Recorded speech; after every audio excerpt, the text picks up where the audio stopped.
First of all, I'm planning to go back to Venezuela as soon as possible. 2025 সালে শান্তিতে Nobel পুরস্কার পাওয়ার পর বিশ্বব্যাপী আলোচনায় আসেন ভেনেজুয়েলার বিরোধী দলীয় নেতা মারিয়া করিনা মাচাদো। ৩ জানুয়ারি মার্কিন সেনারা ভেনেজুয়েলার প্রেসিডেন্ট নিকোলা মাদুরোকে সস্ত্রীক তুলে নিয়ে যাওয়ার পর আবারও আলোচনায় আসেন তিনি। মাচাদো এবার আলোচনায় মার্কিন প্রেসিডেন্ট ডোনাল্ড ট্রাম্পকে নোবেল পুরস্কার উৎসর্গ করার ঘোষণার মধ্য দিয়ে। January 3rd will go down in history as the day justice.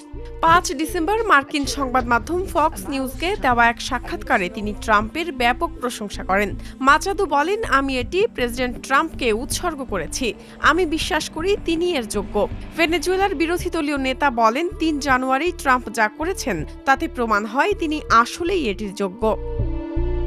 সাক্ষাৎকারে ভেনেজুয়েলার অন্তর্বর্তী প্রেসিডেন্ট দেলসি রদ্রিগেজের সমালোচনা করেন মাচাদো। রদ্রিগেজের নিয়োগকে প্রত্যাখ্যান করে বলেন, দেলসি নিপীড়ন, নির্যাতন, দুর্নীতি ও মাদক পাচারের প্রধান স্থপতিদের একজন।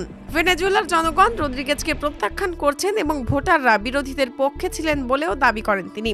তার মতে, স্বাধীন ও স্বচ্ছ নির্বাচন হলে তার দল ৯০% বেশি ভোট পাবে, এ বিষয়ে তার কোনো সন্দেহ নেই। মাচাদো বলেন, ১০ অক্টোবর যেদিন নোবেল শান্তি পুরস্কার ঘোষণা করা হয়েছিল সেদিন প্রেসিডেন্ট ট্রাম্পের সঙ্গে কথা বলেছিলাম, এরপর আর হয়নি। ৩ জানুয়ারি ভেনেজুয়েলায় যুক্তরাষ্ট্রের সামরিক অভিযান ও প্রেসিডেন্ট নিকোলা মাদুরোকে সস্ত্রীক তুলে নিয়ে যাওয়ার ঘটনার পর এই প্রথম প্রকাশ্যে কথা বললেন মাচাদো। গত ডিসেম্বরে তিনি লুকিয়ে ভেনেজুয়েলা ছেড়েছিলেন।